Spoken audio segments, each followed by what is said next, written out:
Saya akhirnya memutuskan untuk beli Vivo V40 karena sangat penasaran dengan HP-nya. Di harga segini speknya itu menarik ya, dia pakai Snapdragon 7 Gen 3, salah satu chipset kelas menengah terbaik lah, atau malah yang paling bagus di kelasnya. Terus saya beli yang RAM 12GB ya.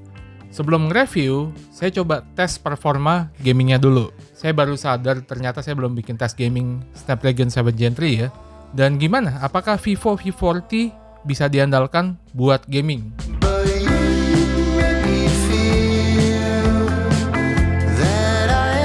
Oke, pertama saya tes game Car X Street. Saya main di settingan grafis ini ya. Kalian bisa lihat, nggak saya otak-atik, udah defaultnya kayak gini. Ini termasuk tinggi tapi belum yang benar-benar rata kanan lah. Grafisnya di HP ini masih terlihat lumayan bagus ya. Nah untuk FPS-nya memang cukup fluktuatif. Kalau saya perhatikan sih seringkali dia jalan di kisaran 40 FPS. Lumayan smooth ya. Sesekali malah suka naik di atas 45 FPS. Tapi kadang memang suka turun di bawah itu. Bisa ke 30-an FPS. 30-an kecil ya. Bahkan sesekali turun di bawah 30 FPS juga. Ya overall menurut saya performa game ini masih lumayan lah di V40 ini. Untuk grafis yang lumayan tinggi ini ya.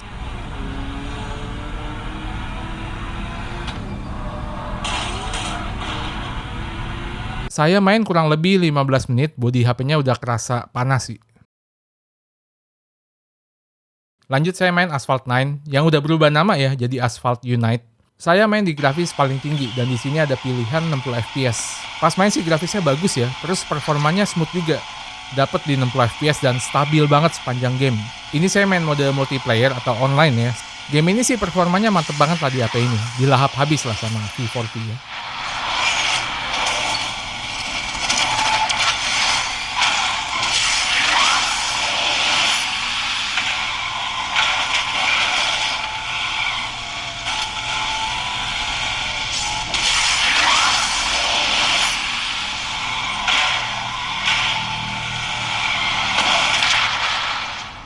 Setelah main satu game, HP-nya nggak kerasa panas sama sekali lah. Terus saya coba main War Thunder Mobile. Sebetulnya grafis bisa set ke maksimum, tapi saya tes di high aja ya. Dan FPS limit set ke 120. Pas main, grafisnya sih bagus, terus performanya smooth. Lihat dari indikator FPS bawaan gamenya, saya itu bisa dapat kurang lebih FPS-nya di 80 FPS, kurang lebih ya. Karena suka turun di bawah itu, bisa ke 73 FPS malah. Tapi suka juga naik ke 90-an FPS, bahkan bisa sentuh 100 FPS ya. Tapi pas in battle memang seringnya di kisaran 70-80 FPS ini.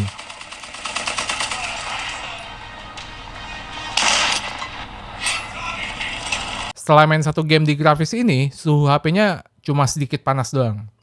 Terus saya coba main Triple Z, Zenless Zone Zero ya. Pertama di grafis medium 60 FPS. Ini game baru dari miHoYo First yang style gamenya bisa dibilang kayak retro futuristik gitu ya. Pas awal-awal masuk battle, game ini agak stutter. Mulainya dari 20-an FPS, tapi naik ke 30-an FPS, bahkan bisa ke 50-an FPS. Tapi memang fluktuatif ya naik turun. Di beberapa momen masih kerasa tuh ada stutter-stutternya.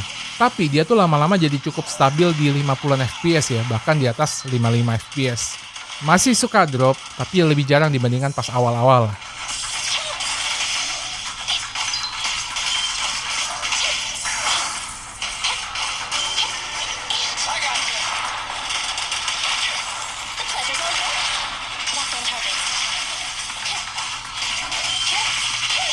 Terus saya coba turunin grafisnya ke low ya. Nah di sini kelihatan lebih stabil nih, lebih sering dapetin 50-an FPS. Walaupun ada drop, paling turunnya ke 40-an FPS lah, masih di atas 45 FPS malah ya. Dan itu pun turunnya lebih jarang dibandingkan grafis high tadi.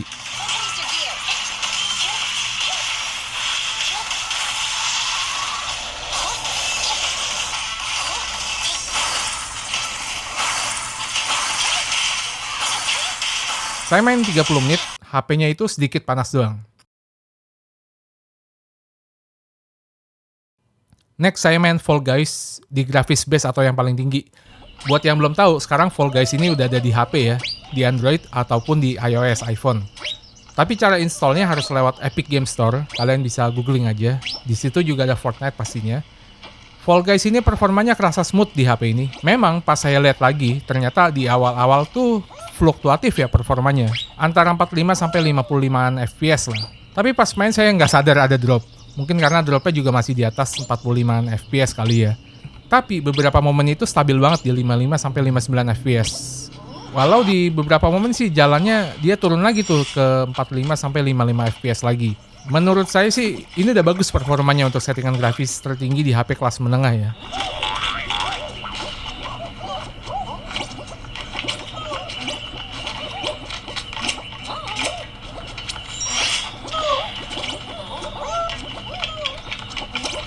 Kelar main, HP-nya juga sedikit panas aja. Next, saya main Mobile Legends. Pilihan grafis di HP ini bisa hingga ultra yang tertinggi ya, tapi pilihan frame rate-nya saat ini masih mentok di super. Saya udah coba appeal 2 kali, tapi ultranya belum keluar, masih mentok di super doang. Harusnya nggak lama bakal ada update sih ya, ditungguin aja. Pas main sih bagus-bagus aja performanya. Saya bisa dapetin 89 fps dan stabil banget. Bahkan di scene yang rame banget sekalipun, masih bisa bertahan di 89 fps. Ada drop paling ke 88 dan 87 fps, itu pun jarang banget. Dan ini kelihatan kuat lah kalau jalan di 120 fps. Jadi semoga cepet dapat update aja buat buka settingan frame rate ultra ya. Tapi menurut saya 90 fps pun udah enak banget sih. Ngomong-ngomong layar HP ini udah 120 Hz juga, dan touchscreen-nya pun enak menurut saya. Dia tuh responsif.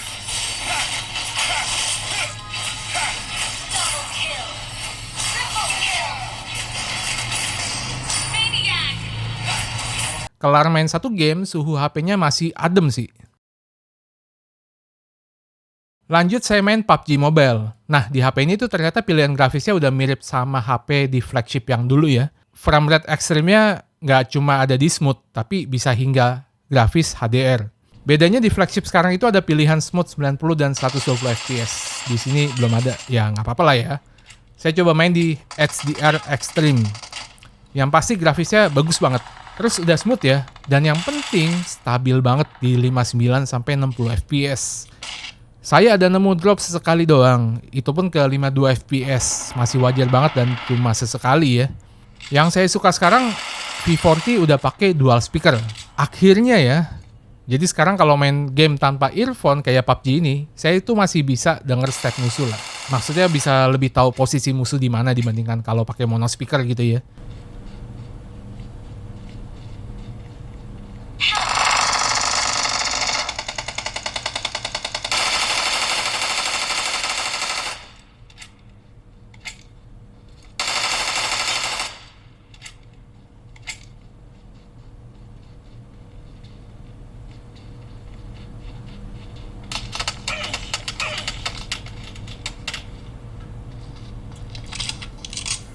Kelar main game ini, HP-nya masih anget dikit doang.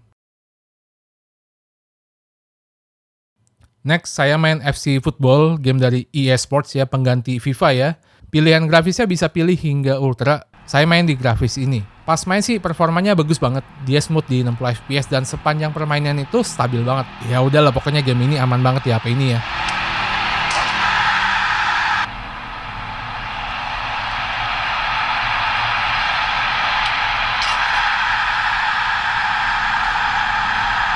Kelar main game ini pun HP-nya masih adem. Next saya main CODM, Call of Duty Mobile. Pilihan grafisnya bisa tinggi juga nih, bisa ke Very High Max. Terus di low sekarang ada pilihan frame rate ultra juga ya. Ini seingat saya kemarin saya tes terakhir di iQOO Z9 yang pakai chipset yang sama. Kayaknya pilihan grafisnya belum setinggi ini, mungkin baru dapat update buat chipset ini ya. Pas main mode multiplayer di grafis low ultra, grafisnya masih kelihatan lumayan banget ya, dan performanya itu smooth banget. Bisa dapat 90 fps dan stabil banget.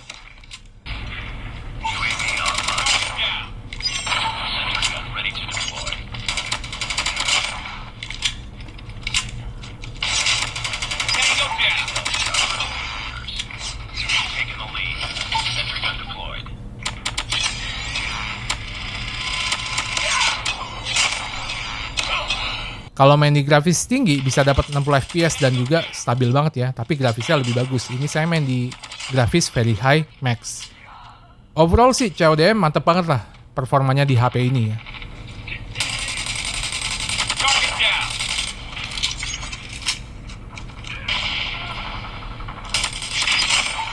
Tentu saya juga cobain Warzone Mobile, COD yang terbaru ya, langsung dari Activision-nya. Pilihan grafis di season terbaru ini mentoknya di medium. Saya main di grafis ini. Pertama saya main mode TDM dulu ya, pemanasan dulu. Pas baru mulai tuh gamenya lumayan patah-patah ya. Kalian bisa lihat kayak jalan di 20 hingga 30-an FPS doang. Tapi nggak lama mulai naik tuh ke 30-an FPS, terus tiba-tiba jadi smooth ke 40-an FPS. Dan tahu-tahu udah di 58 sampai 60 FPS aja. Ini saya agak nggak nyangka sih. Saya kira bakal mentok di 40-an FPS kayak beberapa HP kelas menengah lain ya. Dan ini tuh saya bilang cukup stabil loh, dia bertahan di 58 FPS ini ya. Memang ada drop sih ke 30 atau 40-an FPS, tapi cukup jarang menurut saya ini. Mungkin karena ini update terbaru kali ya, jadi lebih optimal lagi dari sebelum-sebelumnya.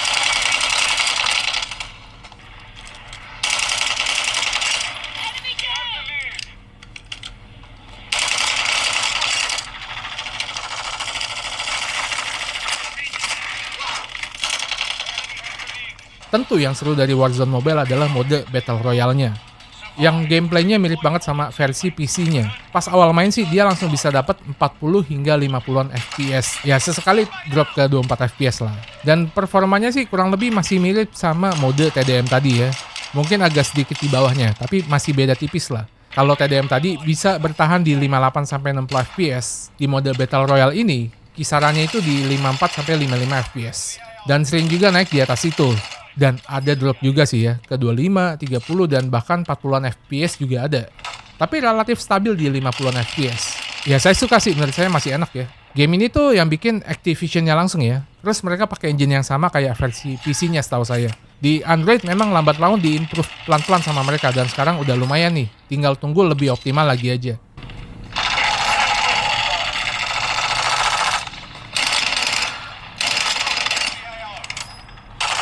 Kelar main 17 menit, suhu HP ini udah kerasa panas sih.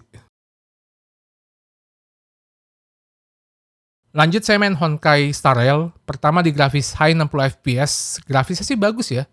Tapi performanya itu fluktuatif, jadi bisa dapat frame rate di kisaran 31 hingga 55 FPS. Bahkan sebetulnya bisa sampai 60 FPS sih. Ini tergantung scene dan visual grafis yang ditampilkan aja, yang pasti emang naik turun terus dia. Tapi di grafis high ini masih lumayan lah, masih not bad ya. Kalau kalian mau maksain main di grafis ini ya.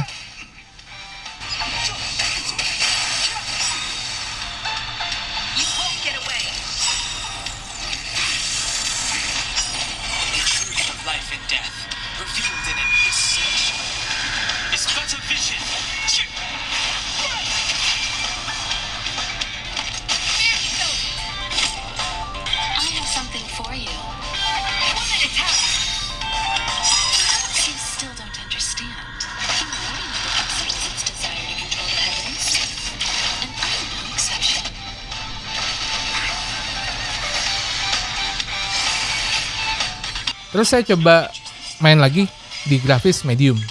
Nah, di grafis ini performanya lumayan beda sama high tadi. Di grafis medium ini, V40 bisa mempertahankan frame rate di atas 50 FPS.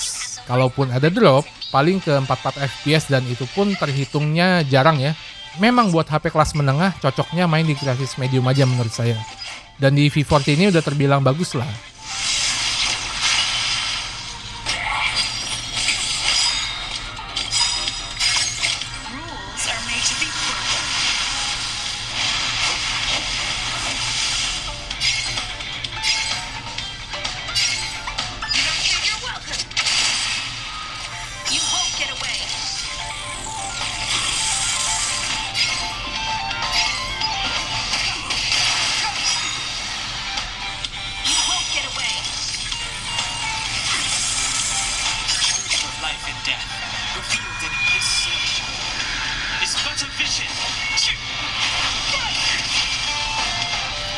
Kelar main selama 17 menit, HP ini kerasa agak panas. Terakhir saya coba main Wuthering Waves. Pertama saya coba main di grafis medium 60 FPS. Pas main di grafis ini, pas lagi battle nih, bisa dapat FPS di kisaran 27 hingga 35 ya. Stabilnya kurang lebih di situ lah. Memang sesekali bisa drop di bawah itu dan juga bisa naik di atas itu. Lumayan, tapi memang belum smooth-smooth banget ya, masih kerasa standar lah.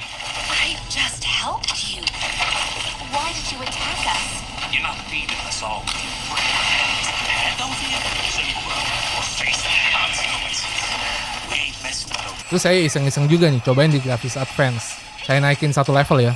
Saya ngerasa performanya sih masih mirip sama grafis medium tadi. Paling memang sedikit lebih jarang tembus 30 fps aja ya. Tapi masih beda tipis lah sama grafis medium tadi ya. Saya sebetulnya kurang terlalu suka ya main game open world RPG kayak gini. Tapi ini lama-lama saya main jadi suka juga sih sama game ini ya. Saya tuh lebih nyantol sama Wuthering Waves ini dibandingkan sama Genshin, entah kenapa ya.